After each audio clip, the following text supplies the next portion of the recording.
work group meeting. Call this meeting to order.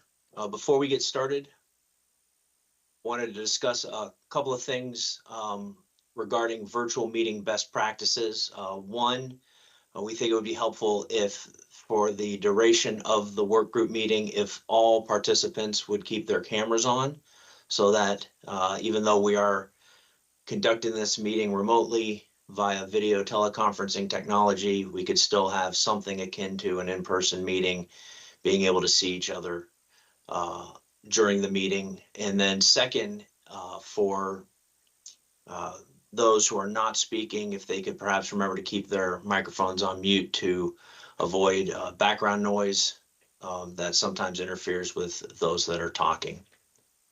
Does that sound all right to everyone? Yes, except Matt, this is Denise. My camera does not work. So my picture is there, but unfortunately my camera is not working. Okay, thanks. Thank you for that. My pleasure.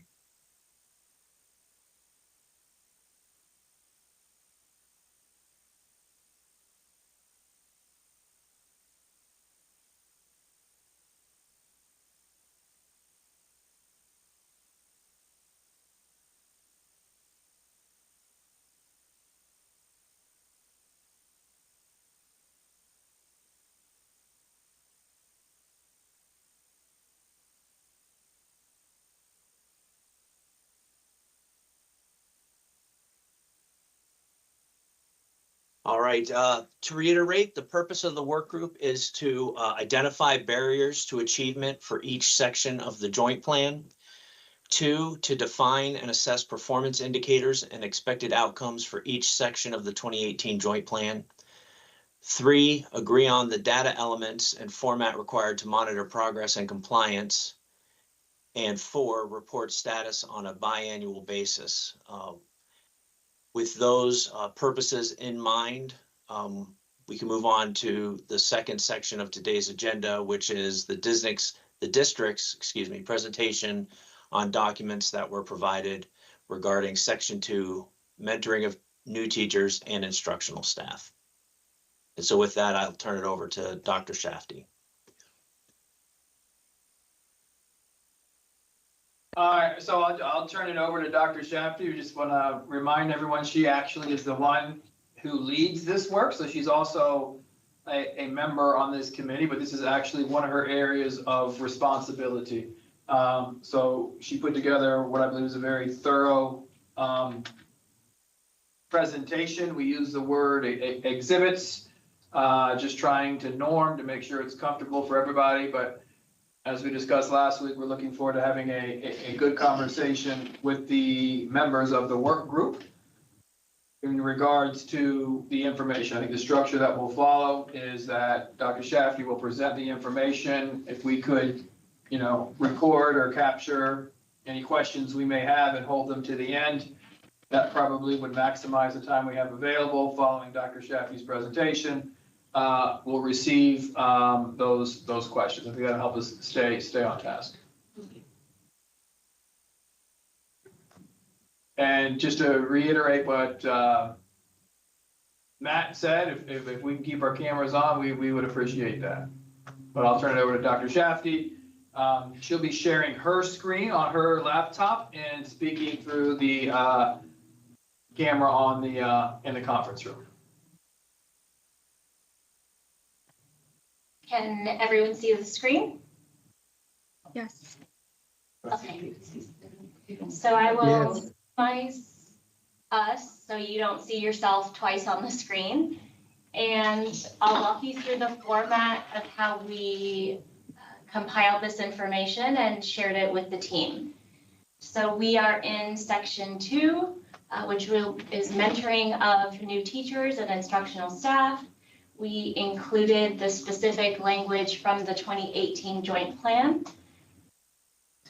On the bottom of page 1, we also cross-referenced the work group's task, and one of the bullets for the work group was to identify barriers. So we included some barriers, nationally normed barriers to the work of mentoring in bullet form. And then as we scroll through the document, we have the agreed upon goal that the work group normed and established, and that is included here. Each table is set up the same way. So from left to right, those are the performance indicators that we also agreed to as a work group. These are the data elements or elements in some cases and format for to display the performance indicator. And then we detailed exhibits to monitor progress and compliance. To assist with organization of the exhibits, a shared folder with indicator folders are also included and exchanged. So everything, for example, for indicator 2.1 is in the 2.1 folder.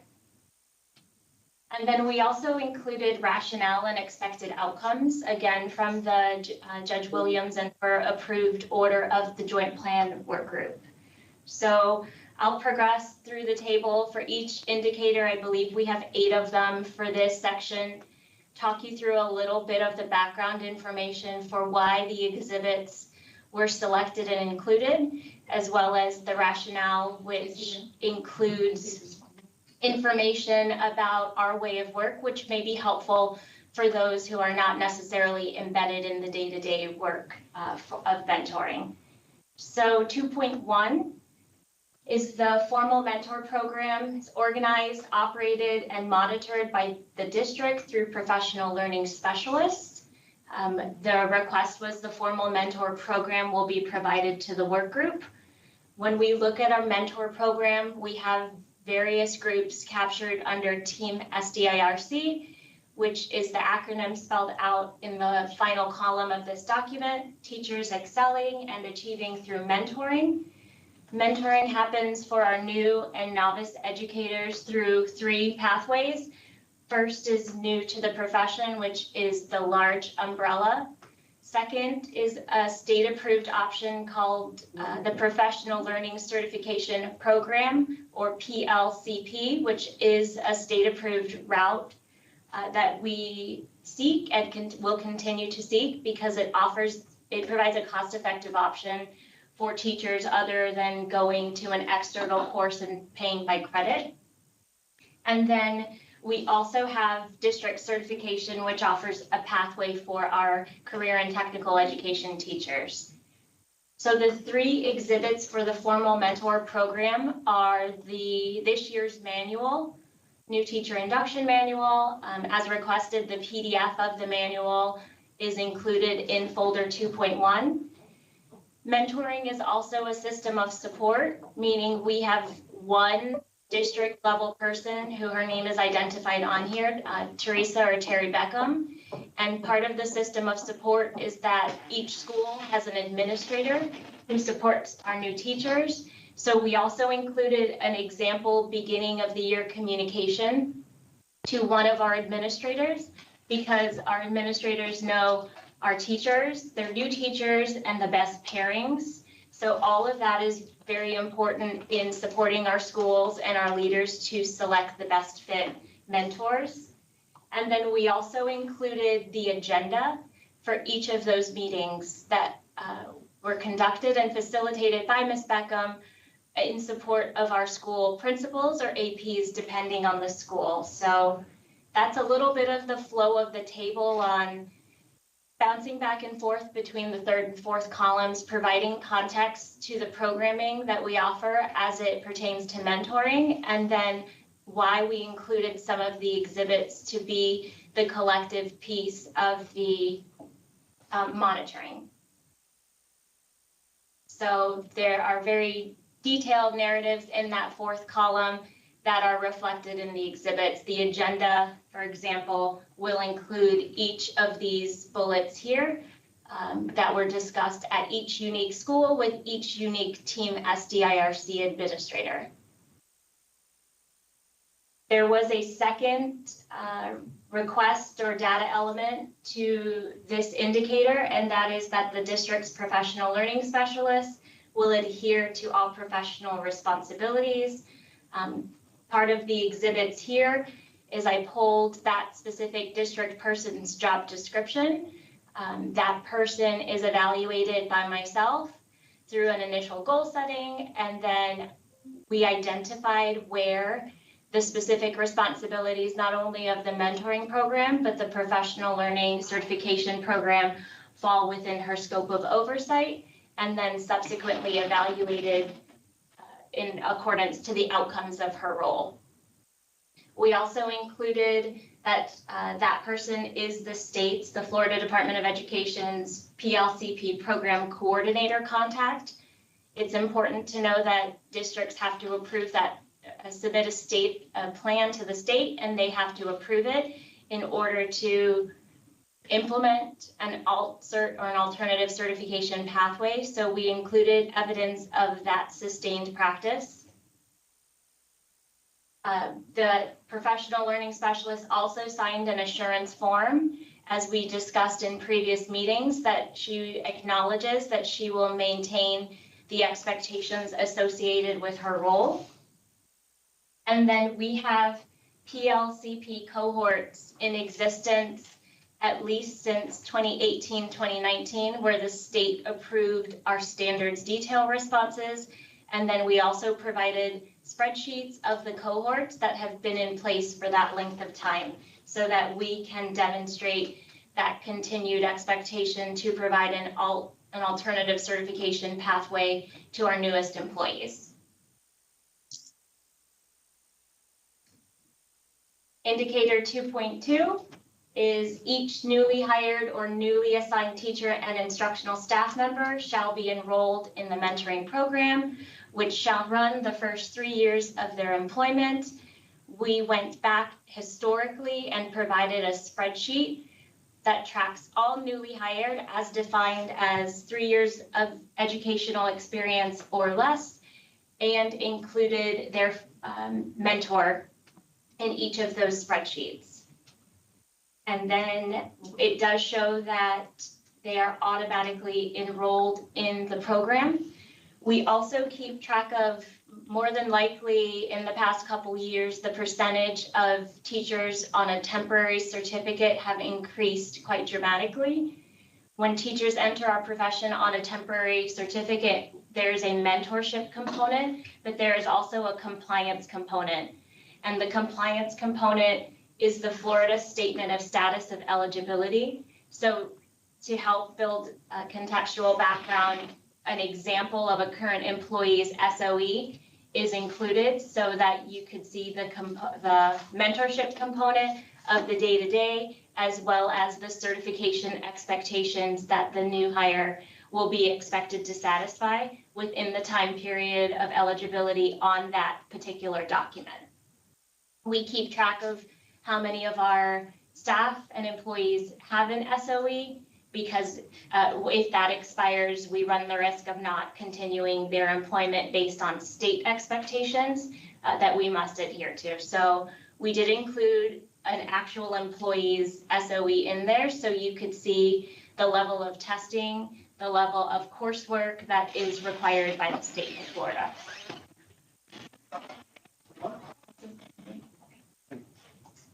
The next indicator is 2.3. All mentors participate in the mentor program on a voluntary basis and undergo clinical education training. That is another acronym if you look at districts around the state of Florida. So if you see CET, more than likely that is that training.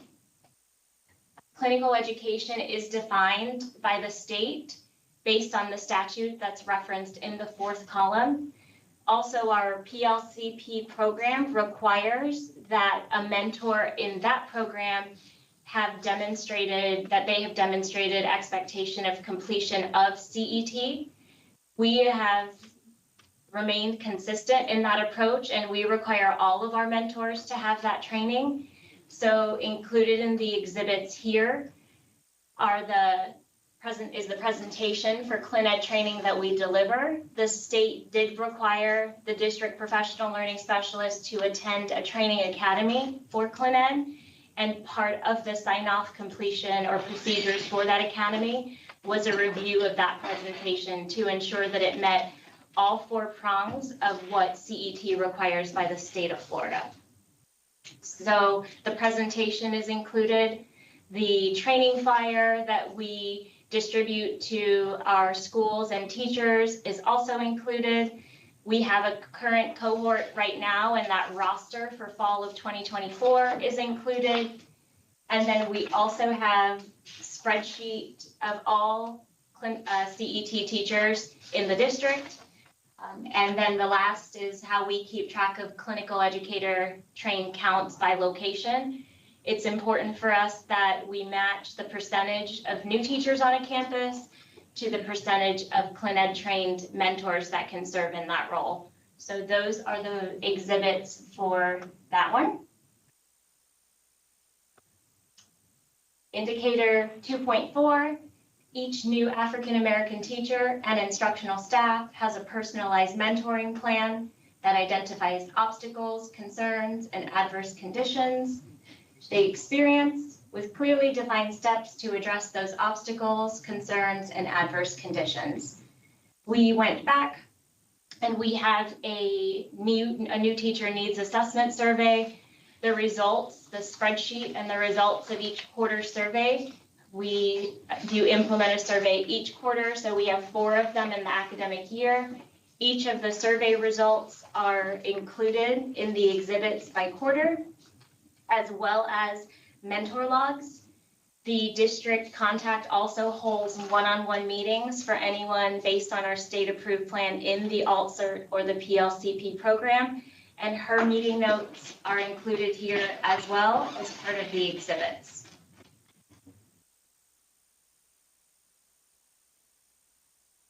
Indicator 2.5, the mentee is matched with a mentor, preferably from the same school, who is certified, highly effective, veteran teacher as defined as with at least 5 years experience, who has a similar teaching responsibility or experience as a mentee. That quarterly spreadsheet tracking the pairings is included as the exhibit, as well as each of the criteria outlined in the column to show their evaluation status as highly effective and their years of experience. We do have one individual who is effective, and after consulting with that principal, it is a very unique ESE teacher, and that person is effective, and the principal's recommendation on why that person was selected is included as Exhibit 2.5B. It's important that in that unique position, we allowed our principal to have the autonomy to make that selection, and we wanted to show you for the one person on the spreadsheet who is not highly effective and effective, the rationale is included as evidence.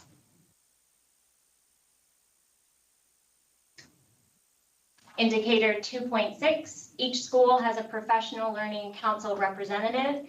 We thought it was important that we reference that at the time of the joint plan, it was referenced as a PDC rep. We did shift based on state statute from professional development to professional learning. And then this year we have a repurposed supplemented position called an onboarding specialist.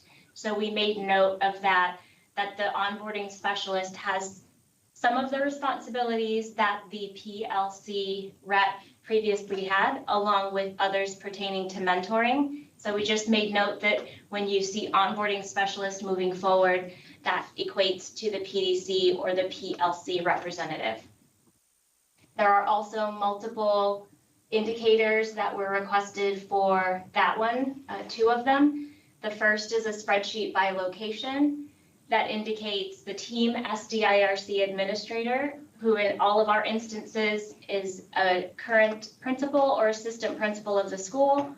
It also indicates the onboarding specialist for the school that was selected by that individual, and then 1 of 2 district staff members who will support the onboarding work. Also, the onboarding specialists, as part of this new position, meet with district staff to make sure that onboarding is relevant and that every new teacher has the level of interaction that they need to be successful. So we included the September onboarding specialist presentation And then their next meeting is actually tomorrow. It was rescheduled due to the hurricane. It was scheduled at the same time. So we will meet with that group again tomorrow.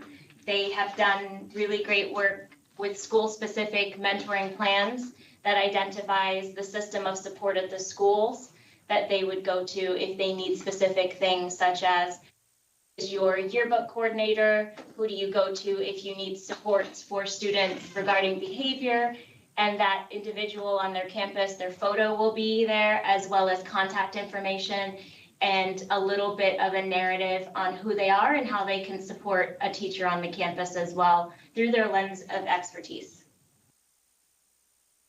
We also have each onboarding specialist signed an acknowledgement letter with their roles and responsibilities, and we provided each school's acknowledgement form in the shared folder.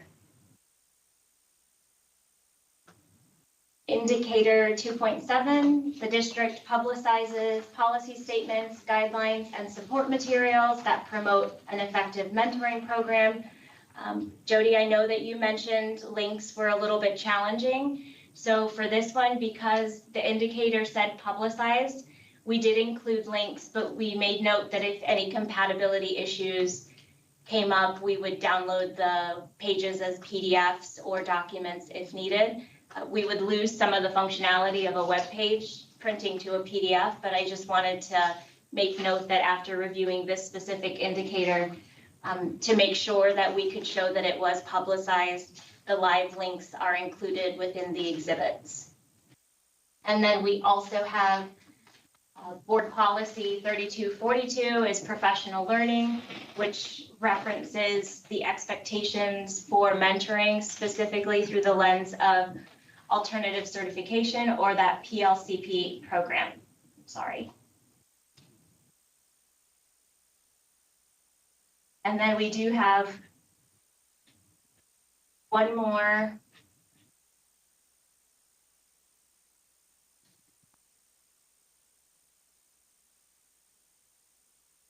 And the final indicator is 2.8.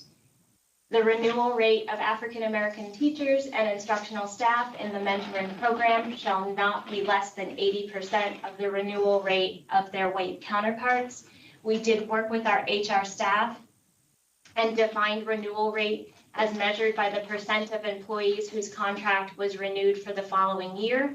And while this table is presented here for the purposes of this meeting, the spreadsheet with the specifics of where this information came from is also located in the shared folder and shared file. All right, so that concludes her presentation. So now, as you look at section 2, the mentoring program will be tailored to meet the individual needs of each new teacher. It will be structured to assist new teachers with any area of their work. Now, the mentoring for all teachers, including African-American teachers, will attempt to address their particular circumstances. That is the paragraph that we used within the joint plan to create each of the indicators, the data elements, the rationale, the expected outcomes.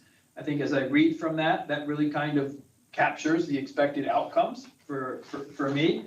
So at this time, we will let the committee on the other side ask any questions you may have, and what we'll do is just capture and record those informations. The ones obviously we can immediately respond to following all of your questions, we will, and if there's any others in terms of additional information, we'll go back and get back.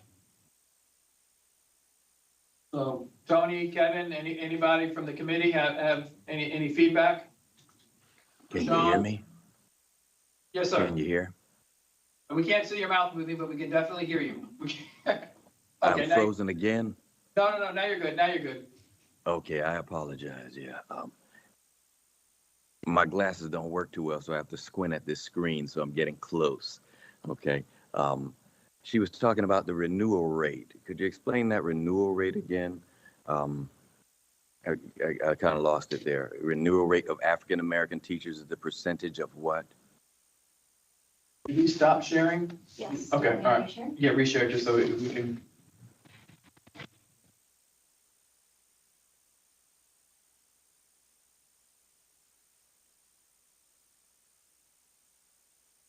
So, Mr. Browning, this is the language that the work group agreed upon, right, in this here. And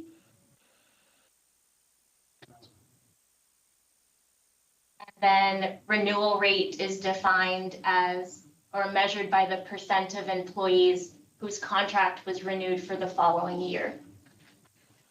Oh, okay. Thank you. You're welcome. I have a quick question if I can jump in.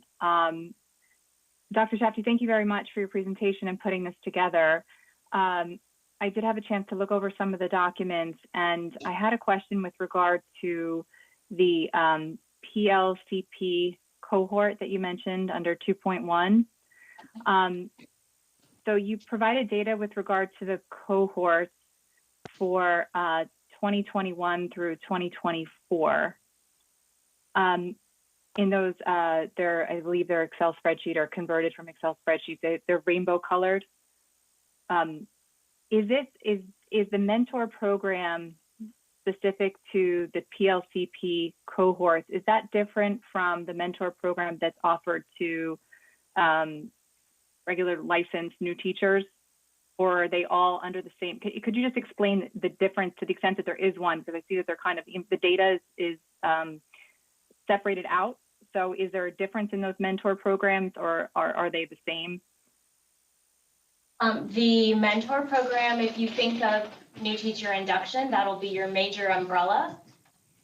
Somebody who graduated from the College of Education would have the support through a mentor, through an onboarding specialist, because they're coming in with a professional license. When you think of the PLCP program, that's your alternative certification. Their degree is in something other than education. Mm-hmm. We offer that program in-house through, I believe it's $1,300 through payroll deduction, that it's a state-approved pathway, that if somebody has a degree in a field other than education, they can go through and progress with support, still with a mentor, the state-approved plan, and which would allow the district to sign off that all criteria, to include their state testing, to include whatever is on their statement of eligibility, has been satisfied, and we are providing that level of guarantee through the program and through the state monitoring our completers that they have satisfied what really, and someone who went through a college of education, their experience through our alt-cert program is designed to mirror that. So there's a level of assurance that they are actually ready for a professional teaching certificate. Okay. What percentage of new teachers come in under that alt-cert program? So not all elect.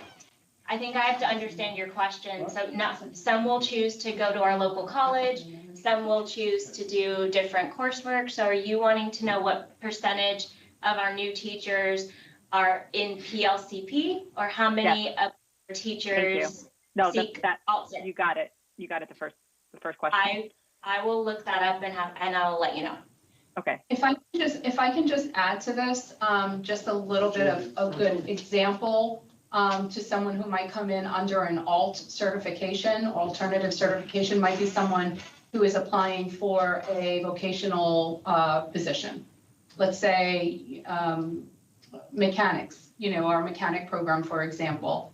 That person may have mechanics experience, but may not have the education experience. And so we can offer them a temporary alternative certification through the Department of Education, but just allow them time to get the education courses that they need, the mentoring that they need, like all the other stuff that comes along with getting the official permanent Department of Education certification. So that's kind of the alternative pathway. Okay, I understand that. Thank you very much for that. And again, this is just learning the framework. But if a new teacher is coming in the PLCP program, my first question is, do they begin with the PLC program right off the bat in that first year? And if not, do they nonetheless get a mentor during that first year? So all new teachers 3 years of experience or less receive a mentor. Got it. They opt into the PLCP program. It will depend on the number of items on their statement of eligibility they need to satisfy. So the teachers have a customized support. If they need to take, for example, which some very well need to, in some instances, 3 or 4 exams at the state level, we'll sit down and make sure they have a plan for that. If they need to take ESOL, which is almost 300 hours of coursework, we'll say, why don't you sign up for one of the 5 competencies and work through that. So we have a planned program progression, but it doesn't mean that every new teacher follows that, because their statement of eligibility varies considerably depending on the expertise they're bringing into the profession and what is recognized for college coursework and what is not. Okay, that makes sense. How long is the PLCP program typically? Anywhere from 3 to 5 years.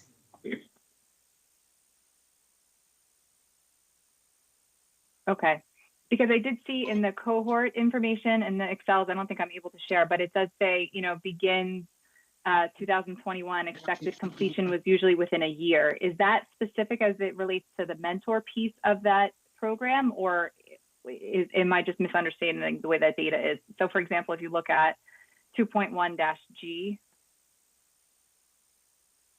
I believe it says date exited the program. And that may be, sure, that may be that they didn't need as much coursework to support it.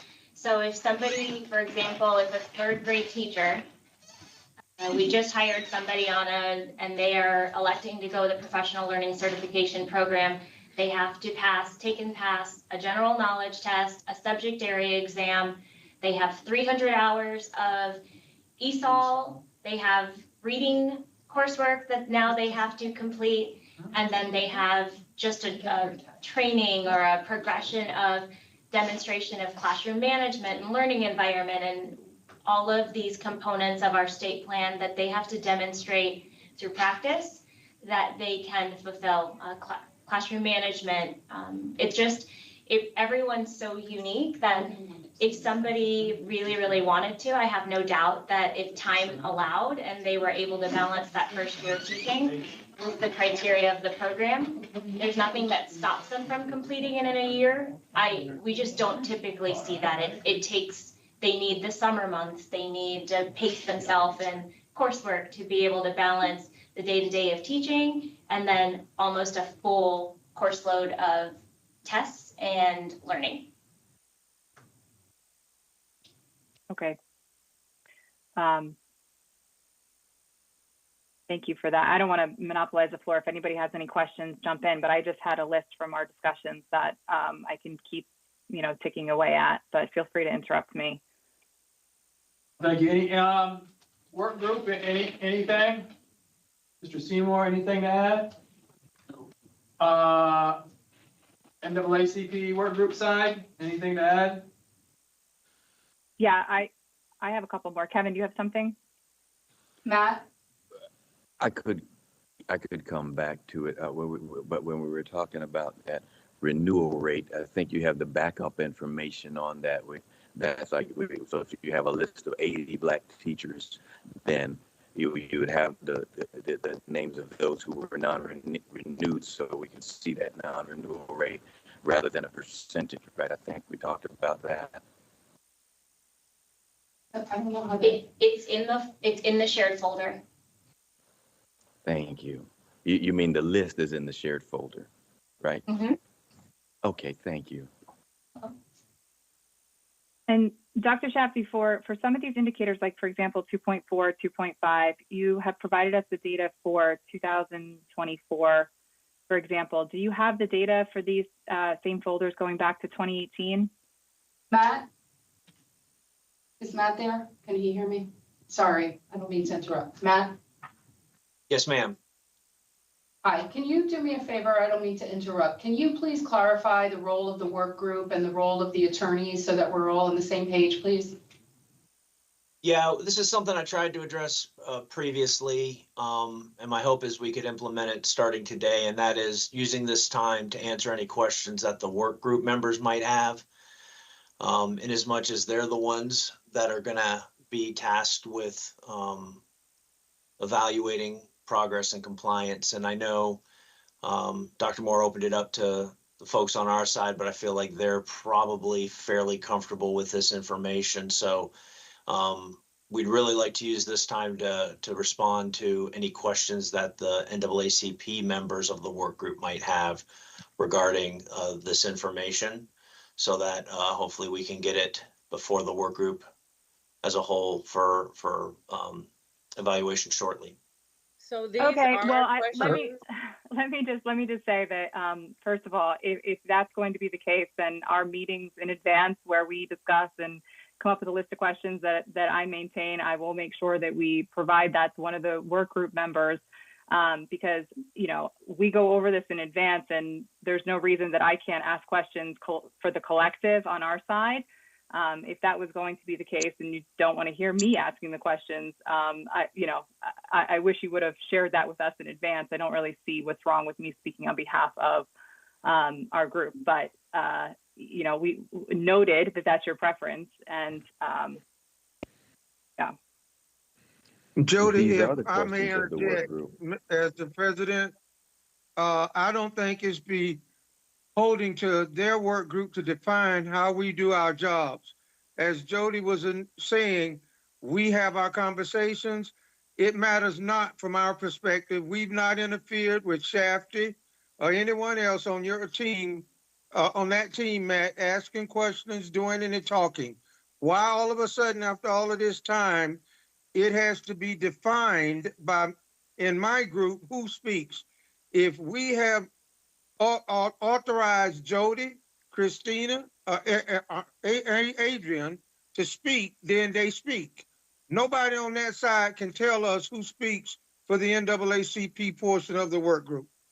I think that's disrespectful to us to imply that we don't know what we're doing, and all of a sudden this new stuff is popping up and you got to read. We've been here, done that, and can write a thesis on it. As Ms. Rosario is the new person, if she needs that, that's a sidebar she needs to have with Matt or Dr. Moore. Let me chime in here. This isn't anything new. How the work groups have been performing may not have been the way that it should be, but according to the court docket number 227-1, the establishment of the work group includes the work group members that are 4 members appointed by the NAACP. Ms. Rosario, we're aware of all of that. We do not need a class. Please don't, this is my time. We don't need a class, Ms. Rosario. This is my time. You're wasting our 30 minutes. You're wasting our 30 minutes. Okay, this is my time. You had your 30 minutes. Now it's our 30 minutes to ask questions. All right, the membership of the No, it's our 30 minutes to ask questions. We did not interrupt Ms. Shafty, Dr. Moore, or anybody during your 30 minutes. All of a sudden, you now are trying to take over and tell us what to do with our 30 minutes. We have read those court orders. We have 4 attorneys, Mashawn Green, Jody Avila, Christina, and Adrian. We have attorneys on our team. Okay. We don't need you to define anything for us, Ms. Rosario. Please do not bogart our 30 minutes. They belong to us. Okay. We didn't assign 30 minutes for one side and 30 minutes for the other, and I'd appreciate it if you wouldn't raise your voice, Mr. Brown, but I do understand the passion. And so as I was saying, regardless of the four members of the NAACP, 3 members appointed by the superintendent, and 1 school board representative. So we have our membership here, you have your membership there. Attorneys are not on this court-appointed membership list. The membership list is supposed to be exactly those members that are here. So It you has missed the not been, beginning. and in talking with our attorney, even our attorney agreed that that it had not been established that your attorneys would speak on your behalf. It had been in the beginning. In our first few meetings, we discussed whether or not we would have a mediator, George Knox, or if we would allow our attorneys to be involved in this process with us. You may go back to those first few meetings and watch the YouTube videos. We agreed that our attorneys would be a part of this group with us. Did you We agree agreed to that.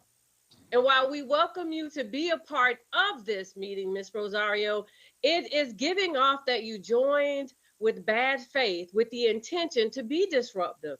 We want to welcome you. We want you to be included. We want to hear your input. But what we do not want for you to come on here and try to control how the NAACP works amongst themselves with their attorneys.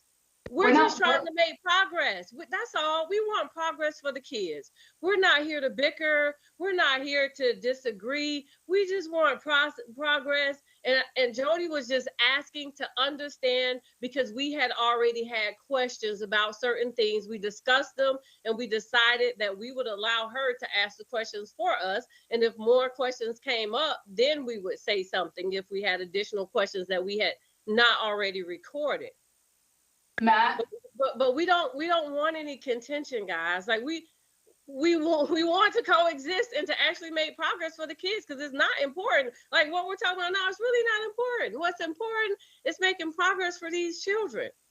It is important because we're not communicating with you. We're communicating with your attorneys. We'd like to communicate with you. You are communicating with us. We are on this call. Our attorney is asking a question. When you respond, we all get the information. Matt? Yes, ma'am.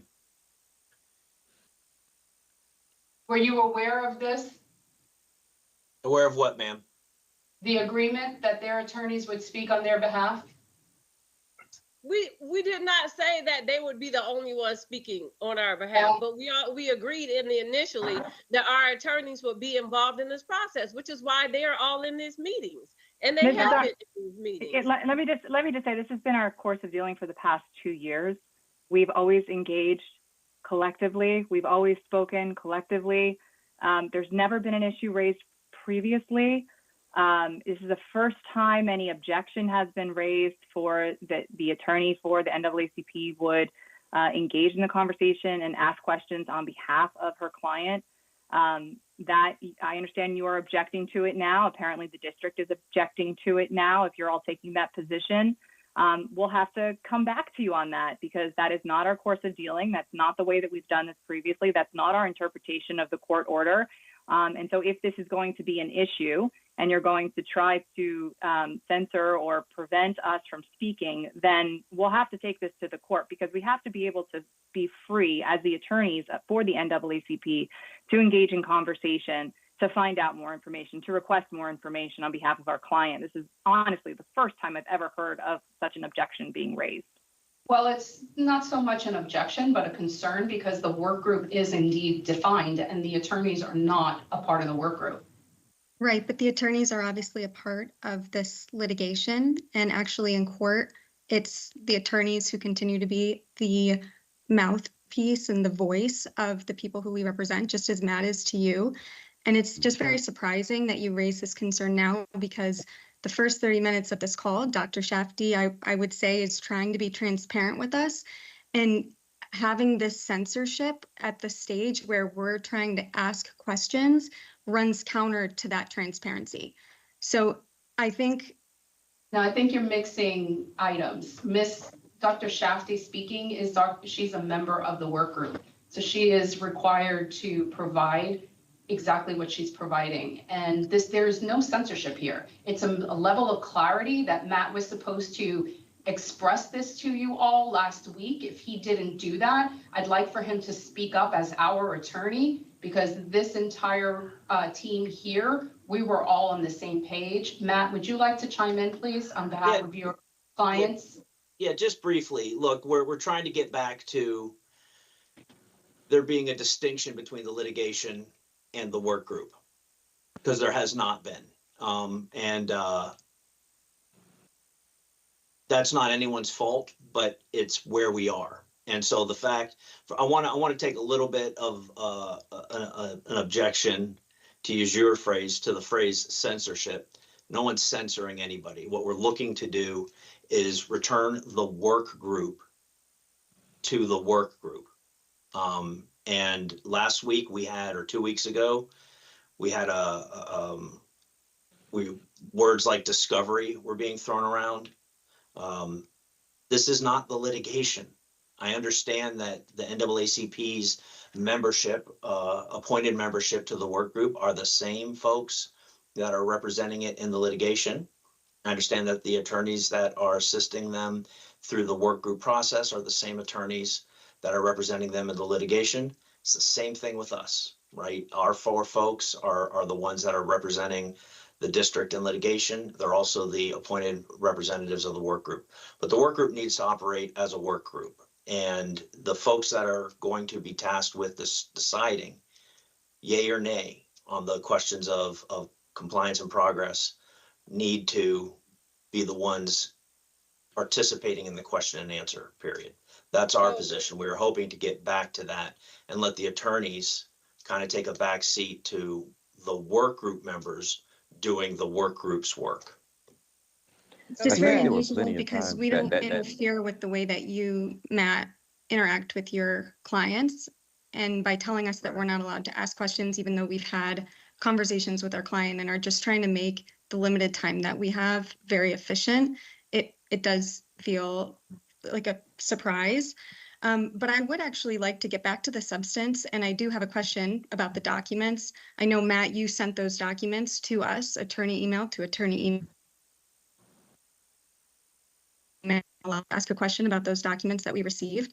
One of the questions is that I noticed in the current production of documents that some are different than those that are in the files for other documents. So for example, a few weeks ago or a few months ago, if you sent us documents that relate to indicator 2.1, they include a certain subset of documents.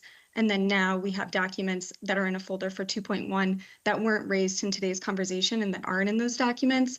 So my question, either for Matt or for the work group, of course, is whether we should expect that the latest email documents replace the previous documents and the connection to those indicators, or whether they're intended to supplement the previous documents that you provided. Does that make sense? Does that make sense? I'm not sure I understand your question. So a Sorry. few weeks ago, if you sent documents in a folder titled 2.7, there were, say, 10 documents in there. Now, if the folder says 2.1 and there's 7 documents in there and they're different, should our understanding be that the newest production of documents or the newest email documents from you is what you're planning on using to relate to 2.1 of mentoring? Or should we combine that with the earlier folders related to section 2.1 and view everything collectively? I understand what you're asking now. Thank you for clarifying. It's the current folder and everything in the current folder that for 2.1 that's dated this meeting date 10/28 within as it pertains to the Word document and how the exhibits, kind of like the nomenclature for the exhibits. The most current folder is the most current data to use to determine progress. Okay, I appreciate that. Thank you. And then I had a question about 2.1 as well. You mentioned Teresa Beckham as one of 2 learning professional specialists, and I also saw that she's in the documents. Who is the second professional learning specialist? Her name is Danielle Hodge. Her responsibilities are a bit more broader scale, but for the purposes of mentoring and then PLCP, it will be Teresa Beckham. Okay, thank you. If I may Okay, so say I just- something. Oh. Matt, previous to today, you've interjected the last meeting and today, you've interjected yourself in almost every meeting we've held. With those questions that Christina just asked, are you telling us that we're too illiterate to be able to get in a meeting with our attorneys and have them put forth those questions on our behalf? We felt that the best use of this time to eliminate the back and forth was to have those questions that we are aware of presented by our attorneys and we can move this process smoothly rather than having, I think, just to get point, you might want to have your newest member to go back and look at some of the YouTube or whatever it is and see where you interjected yourself, where there was open discussion, there was no, oh, your lawyers can't do this. But as Jody mentioned earlier, we'll get a better clarification. Well, this is my thing. From the beginning, we discussed our attorneys being part of this group with us throughout the KPI discussions. Matt was fully involved as our attorneys was fully involved, and no one had an issue with that. Then all of a sudden, oh, discovery was used last meeting. Well, exhibit was used today by Shafty, and we heard production today. So those are also litigating terms. You know, I just don't understand how we're here, because we have been making progress. I'm really not understanding why all of a sudden it's let's dissect the team. I will just say, Marshawn, I think I can speak on behalf of the NAACP and say that we disagree. We will not proceed in that manner. And if you want it to be that way, then we'll have to take it, or you will have to take it up with Judge Williams. Because that's not the way that we've done this. That's not the spirit or intention of this work group. Again, we have years, months where we've done this successfully. We have come up with KPIs with everybody speaking when they needed to speak and when they wanted to speak. And so again, we disagree. And if we have to end this meeting now at 5:52, unfortunately, without us having an opportunity to really ask the not many, but substantive questions that we had on the data that you did provide us, then so be it. But we're not going to proceed in the manner that you've requested. I agree. Matt? Yes, ma'am.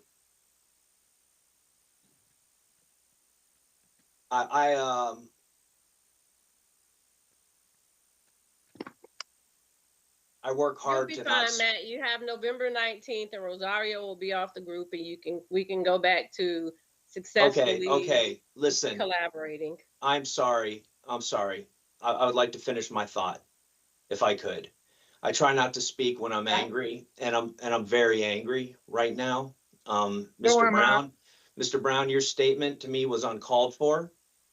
You It was interjected insulting. yourself in this. Never mind. Mr. Brown, may I finish? Your statement to me was uncalled for. What was that? Yes. Your question to me, if I thought you were too illiterate to speak with your attorneys, was uncalled. Sir, not you. You specific, sir. This is being recorded. You asked me. Please let me finish. For all the talk about not looking to be to create fights, that sort of rhetoric is hurtful to the relationship. We are not in the process of coming up with indicators. We are in the process of evaluating compliance. That is decidedly a work group function. And if we have a disagreement, if the members of the work group, my clients, who have instructed me to try to return the work group's work to the work group, if there's a disagreement between the district's members of the work group and the NAACP members of the work group, then maybe the work group isn't functioning. I don't disagree with that. And so what we've got is a little bit of a loggerheads. Jody says we will not return the work to the work group. The lawyers will remain the tip of the spear. And our folks my client would like the work to return to the work group. So I don't know what to do with the rest of this time. I will just say that that's not what I said.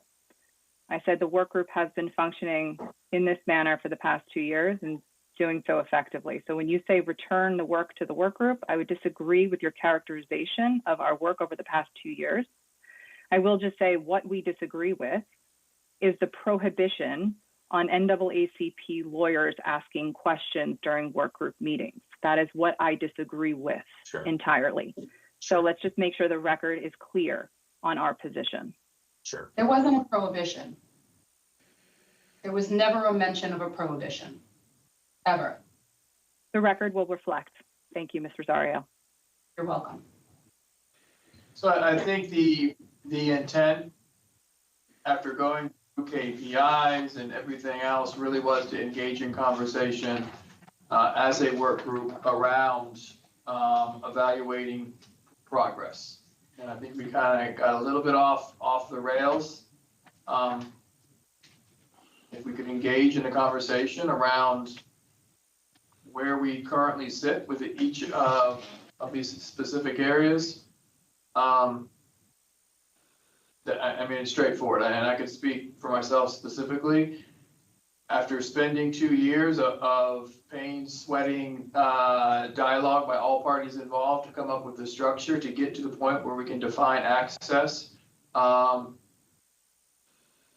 me, engaging as a work group is the easiest way of doing it. So, are there any other questions regarding this specific area?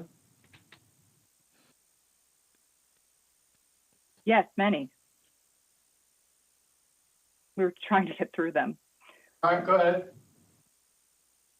Well, I'll just return to my previous question, which was for several of the indicators, for example, 2.4,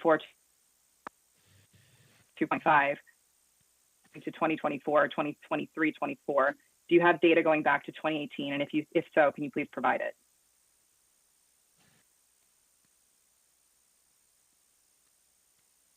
Yes. Thank you.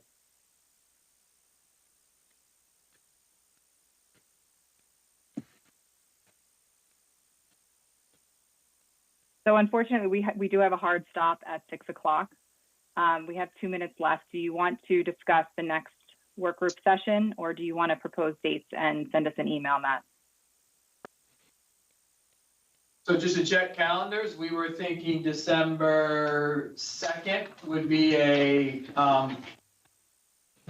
good time following the same basic structure. It's a Monday. It's the only Monday within the calendar year that we would really have available based on holidays. We were thinking that we could look at transportation and extracurriculars, and we would be able to send that information just as we did in this format, probably around 11/18. That gives you plenty of time, a week, to basically about 2 weeks, 2.5 weeks to review the information, and that kind of offsets the Thanksgiving holiday. But we think we're prepared based on the work that we have done collectively to look at extracurricular activities as well as transportation in our next meeting on 12/2, same time, 5 to 6. We think in those areas that we could, even after today, present that information in a timely fashion using the same structure. So we'll get back to you on a potential agenda for December 2nd. I'd like to discuss with my clients before we move on to extracurricular and transportation. And we'll check our calendars. I don't want to go through it on the call right now, but we'll check our calendars for December 2nd on our side and let Matt know if we're clear on that date and can move forward at that time. Thank you. Thank you very much. Anything else? All right. Y'all enjoy your evening. Don't forget to vote. Thank you. Thank you.